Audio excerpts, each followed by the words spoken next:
I just think it's absolute nonsense, to be honest, that to imagine that women, that LGBT people, that minority people aren't already some of the most robust people out there, because to survive, which is what we're talking about when we're using this psychological framework, to survive, to thrive, to flourish in this deeply oppressive society in many ways, you need to be robust. I would love it if what we were talking about when we were talking about safety culture is a set of tactics where I didn't need to think about sexism. I didn't need to worry about anti-Semitism for another day. Brilliant. I can just take these tools and put myself in a little bubble and, so what if I get paid less at work, and so what if I, get assaulted on the night bus home? That's not what we're talking about here. What we're talking about here is creating the spaces necessary for people who are already robust to encounter the things, to confront head-on the structures that day to day we don't have the mental time to address. Now, for me, that's not about shutting down debate. Those are precisely the conditions it takes to confront honestly and with intellectual rigor the kind of structures on which our society is founded. Now, in the book, we talk about being triggered in the right circumstances, as in CBT, as a necessary process for growth. I completely agree. I've had a PTSD diagnosis myself. I've been through CBT. It's cognitive behavioral therapy. Cognitive behavioral therapy, buy the book. So I'm here for. You talk about PTSD. Thank you. But that's precisely what safe spaces are. They are structures where people can allow themselves to confront material and to bring new perspectives in to institutions that usually exclude them. Now, as an academic, I want to embrace that. I want to embrace what is a flourishing, a proliferation of viewpoints. And of course, the ways in which those viewpoints are brought in and addressed are not going to look the same as the ways in which we were used to in the past, because the people and the perspectives are changing, right? That's one of the gifts of feminist epistemology, right? That there are all kinds of ways of inquiry and all kinds of ways of knowing things.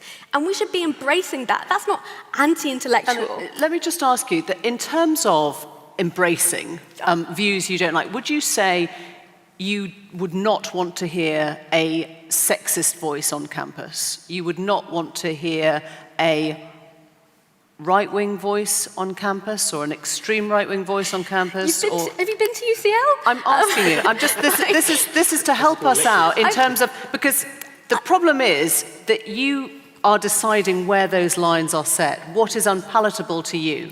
I mean, I think that's just complete mischaracterization no, I'm asking, of what's it's a going question. on. It's a question. Yeah, no, I'm not saying you are mischaracterizing. I'm saying that this is a mischaracterization, right? It's a very convenient mischaracterization if you want to paint this tiny minority of the left as the real enemies of society and distract from everything else that's going on, but okay, cool. What's happening here is to say that what a safe space is to say that what we need to do when we're in this room is to be mindful of how our language and how our behaviors affect other people. And this is a space in which we can confront the structures that we move through every day in a considered, compassionate way. And what a trigger warning is not, I'm not going to read this book, but I need to take a breath, take a little pause, in order that I can read this book. And the hysteria around having a 30-second pause or needing to step out the room for a bit is, to me, the real, that's the real hysteria here. It's madness. Okay, so if it is just about the use of language, the use of kindness, of compassion, there is nothing for Chief Rabbi to disagree with there, is there? Well, I'm always willing to disagree. That's how you get to be chief. But I mean, I just want to step back and put it in a slightly larger frame. One thing has bothered me. For the last 50 years, we have focused on two institutions one favored by the left, one favored by the right, namely the state and the market. The state is about the creation and distribution of power, market about the creation and distribution of wealth. And the right tends to find market-based solutions, the left tends to find state-based solutions. I don't let anything hang on that. But it seems to me that we have always historically had healthy societies when we had a third arena, because the state and the market are both about competition. They're about what in the short term are zero-sum games. The more power I give away, the less I have. The more money I give away, the less I have. There has to be a third arena, which we sometimes call civil society, a key arena of which is the university, which is not about competition, it's about collaboration and cooperation. And we need to learn how to cooperate as well as how to compete. What I object to, and what is very dangerous, is if you turn the university into a version of the market, i.e., you get privilege according to how you can pay, or you turn it into a version of the state where what's really at stake is relationships of power. And Kehinde, you've said that universities are to be understood as relationships of power, and that to me is an allegation that needs to be taken terribly seriously. Are people using power to impose their views on others or silence views they don't want to hear? Universities have to stand aside as a third sector. We will learn to trust one another, listen to one another, respect one another's differences. And I think we're losing that, and we can lose it leftward and rightward. Yeah. Bear with me. Let me take your imagination for a walk. If you replace the word university with gentleman's club, right, which is what it may sound like if you come from a minority that does not expect you in it, does that change? If instead of saying university, you say, in this gentleman's club, we have to, push back against the rule that doesn't allow women, we have to push back against the law that makes black men feel uncomfortable, does it then change? Look, it's as the son of a guy who sold schwatters in Commercial Road, i.e., Lower East Side sort of stuff. That's exactly what university looked like to me. I've wandered into this gentleman's club where clearly I don't belong. And it was a scary experience, I have to say this. And then I suddenly discover that all these very, very well-off and aristocratic and public school guys are willing to sit down and argue. And when we're talking seriously, from the heart, with passion but with lucidity, all of a sudden those distinctions of class and privilege just disappeared. And for a moment, that was for me an epiphany. That said to me, this isn't a gentleman's club. Here is a place where I, as a Jew, a cognitive minority representing less than 0.5% of the population of this country, I have a voice here, I have a place here.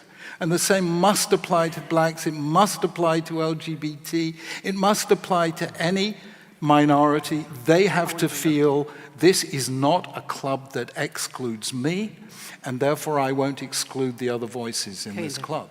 Yeah, but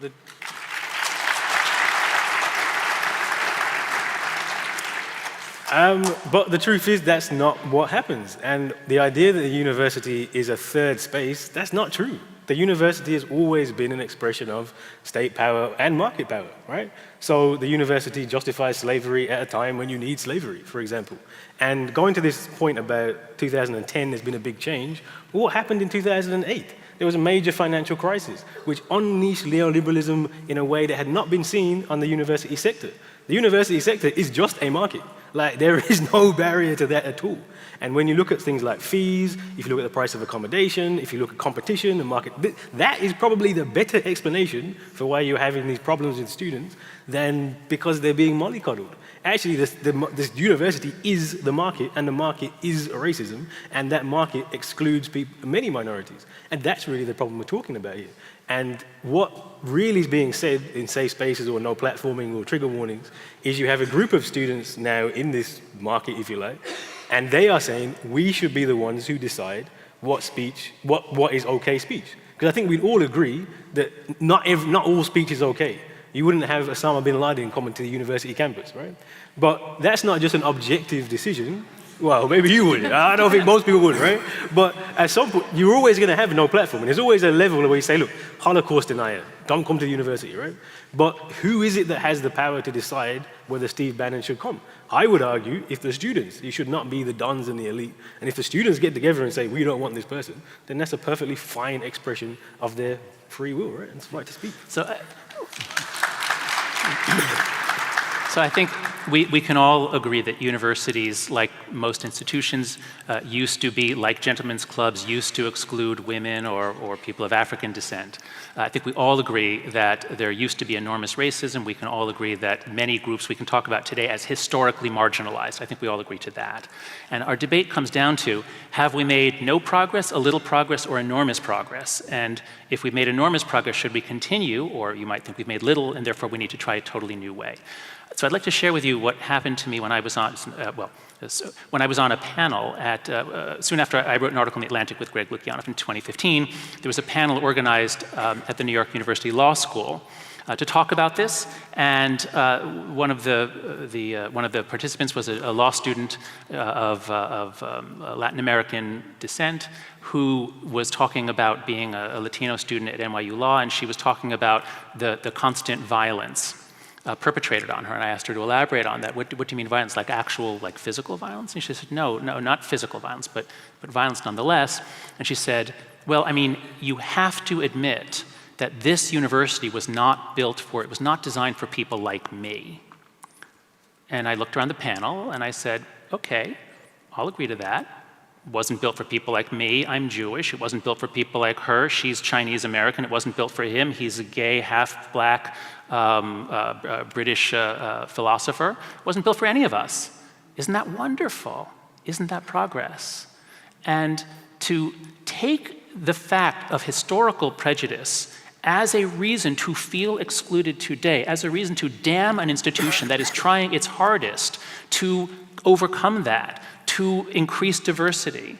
This is what we're talking about with great untruth number 2, what we call the untruth of emotional reasoning. Always trust your feelings.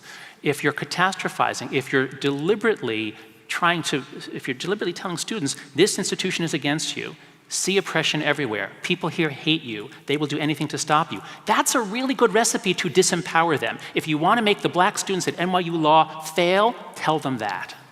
Okay. So, take that phrase, I don't mind which of you answers, stop seeing oppression everywhere, because that is ultimately what's holding back minorities. It's one of the things. There's others, but it's one. It might actually be oppression. I don't know. I don't know. A couple things. I think it is profoundly patronizing, isn't it, to say that, to respond to someone's cry of pain, as Rabbi Sacks so eloquently put, and with, your pain is not valid. Your pain is, in fact, a cognitive distortion, is a misdiagnosis of the world. And I think to say that, university students reason purely from emotion is just untrue. That is the great untruth here. But what we need to talk about here is that when many mainstream philosophers at the moment center emotional factors like intuition, like private pain, like distress, what that is a corrective to a long history of people who have experienced depression being told, you're misdiagnosing your situation, you're lying, you're overestimating what's happening to you.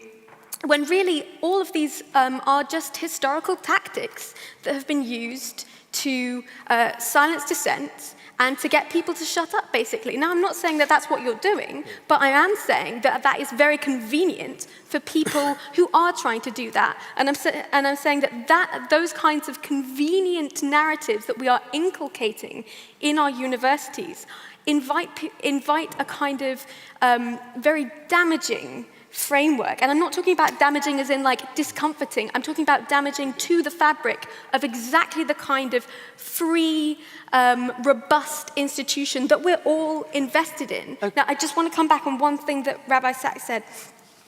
It's that two things. When we are engaging in a free debate, there is this kind of sense of a contract. There is a sense of give and take that I disagree with your views, but I will respect your free speech. And you disagree with my views, but you respect my free speech. That is not the case when you are talking about Steve Bannon and his many compatriots. That is not the case when you are talking about the far right, because the far right is invested politically and tactically in depriving those rights from many, many people. And yes, Jewish people, thank God, have a wonderful history of debate and arguing. Christ, like, I know that from half of my family, and it's one of my favorite things about like going to see my aunties. But Jewish people also have a very noble history of drawing a line somewhere, and that line is always to stop fascists mobilizing because we know that they pose us a direct threat. That was the line that was drawn in Cable Street in 1936. That was the line that was drawn in Lewisham in 1978. And both of those times, it worked. And we would be so naive to not learn the lessons of history.